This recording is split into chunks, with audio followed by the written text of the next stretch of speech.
Hey guys, welcome to This Week in Review. I'm Super Metal Brother Matt. And I'm Super Metal Brother Dave. We are the Super Metal Brothers, and we are doing a Super Metal Brother review of Slipknot's new latest album, We Are Not Your Kind. Danny, it is perfectly obvious to anyone right now that the kind that Slipknot are a rich kind. Yeah. They're an incredibly successful True. new metal band. Now, when Yeah. these guys first started, they had a very interesting take on a genre that was becoming very popular, you know, and was very commercialized. But these guys were anything but, yet found some major success out of it. Exactly right. They were kind of heavy and gritty and angsty and maybe reflecting what people were at the time. Yeah, well, that's it. There are these basically 10 whatever guys in jumpsuits. They're playing incredibly angry music. A guy who was screaming, at least one guy screaming into a microphone. Other guys randomly are playing instruments or drums, or running their heads rubbing into their things. big fat nose. Yeah, that's right. Yeah.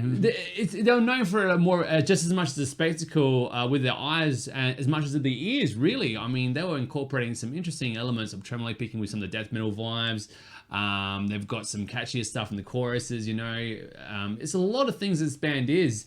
And they've, Iowa was definitely the album, though, that cemented these guys. That was the anthems on there that was every teenage boy's wet dream. And I think now the guys who have grown up with that now are probably still Slipknot fans to this very day and have very strong attachments to that band, with that album in general, and also their self-titled album as well.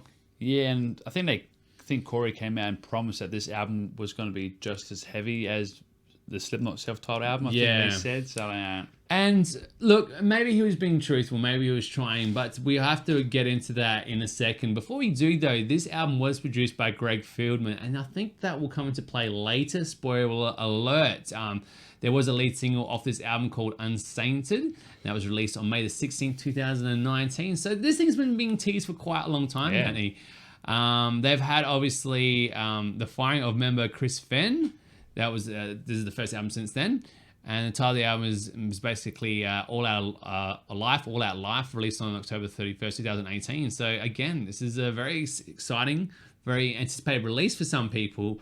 Let's dive right into the action now with the album. Danny, I wanted to talk about some of the things that actually stood out for me as being some things that I enjoyed. Sure. I really enjoyed, I think Neo Forte was a song, wasn't too bad. Yeah, it's the great chorus song. of that particularly was super strong, very sick, good ending of the way as well.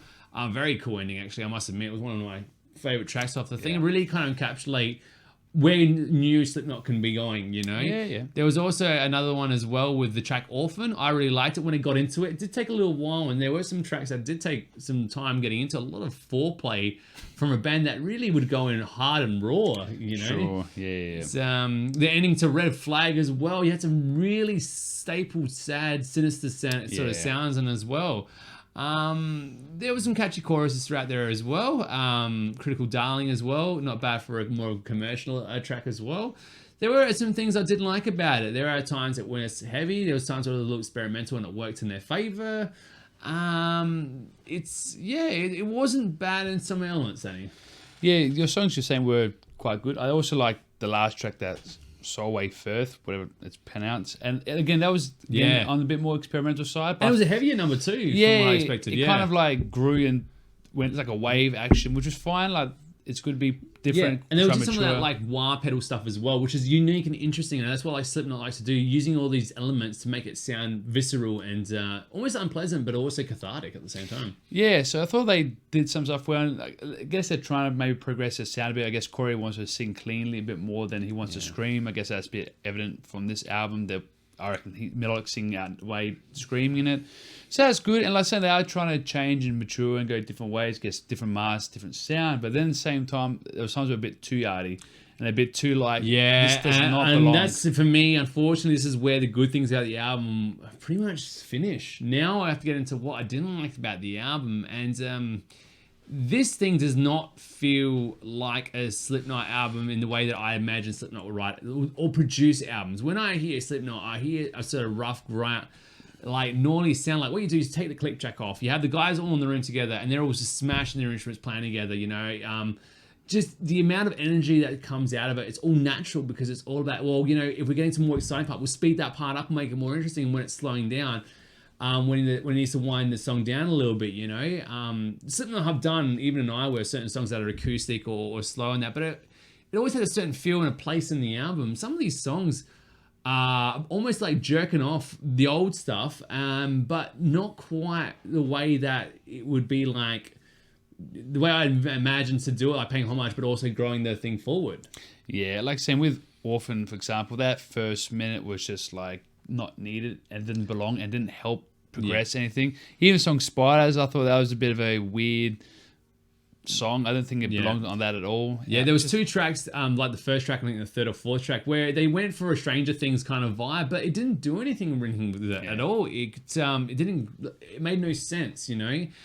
Like there might be like a thing, like you said, like a Morse code kind of thing like that. Big deal, you know. Like again, that's smart. Like, oh wow, look how smart we are. We're a Slipknot, but like you're engaging the audience here on an emotional level, and I don't think Iowa would have found that a lot pretentious. And in fact, if they found out, I think that Slipknot were kind of doing this thing later on, I think they'd be kicking their ass about it. I think so, yes. And even like the 1 minute tracks they threw in every now and then to break up the album, they just didn't fit. There were a lot of like open intros that took way too long to get into, and it's like, come on. The songs that sounded like Iowa sounded almost identical to Iowa tracks, you know, which was against their detriment. You know, you could still. Like bands like Flesh God Apocalypse still are increasing their sound and evolving it, but also maintaining their intensity and their integrity to having it super heavy. This album feels like a band that isn't Slipknot, wants to emulate Slipknot and has a massive budget. Like they're from California, right? They have a super amount of money and they've gone on to replicate the success out of it, but unless they lack something. Yeah, unless they're like record label producers and trying to push them in a certain direction. Say, we want to take that edge off and want to make you guys, maybe more TV show, movie related, so they can use their songs more in that way. And normally you'd be like praising musicianship that's super tight and rah, whatever. But this band was known for just doing something different and like throwing all out the window, you know. That's why I was so great, you know.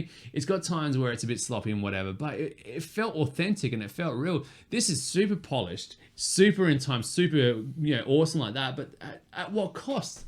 You know, at what cost? Yeah, that's true. I mean, you do still get your classic Slipknot sounds, like your classic like riffing in there. You get the electronic scratches and DJ sounds there, of course. Bit of tribal drumming, so you get a bit of Corey's like scream over normal singing. So you do get typical Slipknot sounds, but at the same time, like the rest of the album is too far gone. That if you try to make a set list of this live, how do you actually use the old Slipknot songs with these new albums? How do you put it all together? It makes it a bit tricky. I found the producer, they should have fired him. This sound engineer isn't Slipknot. It's too nice and it's too clean around the edges and stuff like that. And I think it missed the point. I mean, he's probably super talented, don't get me wrong, but I think more was done, or maybe you know, I don't know. I just think it wasn't done to the way that a Slipknot album should be done. But most importantly, it just lacks a certain amount of soul and character that I come to. And the thing is, these guys are super talented musicians, and they deserve to be where they're at because they are awesomely talented. You know, Mick Thompson and Jim Root on guitars. These guys are phenomenal, man. The way they bounce off each other and write riffs. Mick can shred as well, but also they managed to do so many cool different ideas and. That really channeled into what it was being a younger guy who was frustrated with the world, you know, the way the school, maybe your school system was, or your parents and whatever. And these guys trapped into it, man, you know. Here, it feels like a bunch of guys who are incredibly successful, who have nothing really to be angry about because they are the institution that they were fighting up against. You know, these guys, they've got it. They've got everything in the palm of their hands, and they're trying to write artistically written songs, and it kind of sounds a little like some rich pompous guys doing it. Like, it's could we try and reconnect with an old past? They can't. You know, the only way these guys are going back to it is when they had to play in front of the bar staff and three of their friends that would come out to shows, and that's where all this kind of thing maybe was coming from as well. I just don't think I think for them, how they're going to write songs like that but never before, and then they try to channel it and it was the wrong move. You know, it's a tough album. This album just makes me want to just keep talking about how much I don't like it, and I'm trying to keep figuring out reasons why, but you know. Nah, it's just a bit too far gone. I mean, track 12, which is my paint, is just like it's been fully ripped out the new Devin Townsend song. There's literally nothing. It doesn't fit at all. There's nothing slightly heavy. It's all too like whispery and arty and emotive. It's like what's he even doing here? And even I think even was worse. Track 2, which is Unsainted. It sounded like they had Metallica's snare drum saying in there, and I was like, why are you using this sound for? This is a terrible snare sound. Yeah. So I know they're just some small nitpicks, but in all of it, I just don't feel like the album was very fluid in how it was. It's very jarring. It didn't flow well, and those, I guess, bridging tracks, which are only 30-minute long or whatever, they literally weren't needed, because then you go to another song which had its own like minute-long intro. It's like, well, why is this one here for? It's not actually doing anything. So I'm not sure if there's like repeating undertone theme I didn't pick up. Maybe read all the lyrics. Maybe hear certain sounds. Maybe that's what's there. You didn't need that with Slipknot before. It was literally like their strength laid in with that primal sound, and a band being able to evolve. Sure, they can do it. You know, they've done other albums before which fans were digging, but this album for me is not the album I'd recommend for Slipknot fans to get into. I have a feeling it's going to be getting panned. To be honest, it doesn't feel like. I think a lot of people are going to agree that it's just a little maybe too safe in certain elements and a little too boring in others. Yeah, I mean, it's 60 minutes long. That's a pretty long album, man. Knowing that I might have listened to this album again actually gets me a little scared. These guys are super talented though, and they're super great. Right, the new drummer's super cool and super awesome.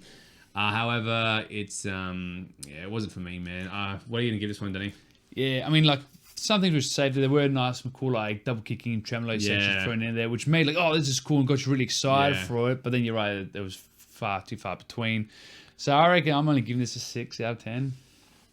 I get stuck between a 4 and a 5. Damn, man, you're harsh, but fair enough. Look, with Volbeat, last time it was like the tracks that were great, push it up, and the tracks that weren't the same. And this is the same sort of thing. The tracks that I really liked, super solid, man. And certain songs had super solid sections about them. Yeah, but just sections. But it's just sections, man. And if I had a choice between listening to Volbeat and this, I want to say Volbeat. I'm going to give this one a 4 out of 10, dude. Oh, you can say if you want. And that mask, or whoever this person on the cover, that's a better mask than Corey Taylor's mask. He should just use that one there, because his new mask in the film clips is too distracting. It looks weird. I don't like. We've talked about it before. I just don't like it.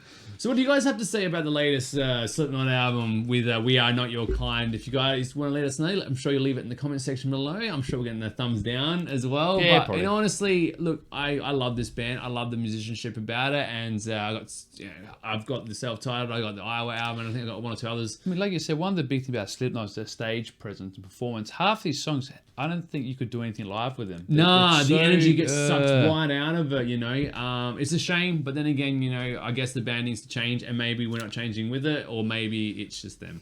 Maybe. And in the words of Slipknot, while I was learning to live, we all were living a lie. I guess you got what you wanted. And with that, we are at the end of our show, guys. Thank you so much for watching today. Feel free to like us on Facebook and here, and maybe this video if you liked it. If not, thumbs down is fine too. Until then, I am Super Middle Brother Matt. And I'm Super Middle Brother Dane. Thank you so much for watching, and we'll catch you at the next video.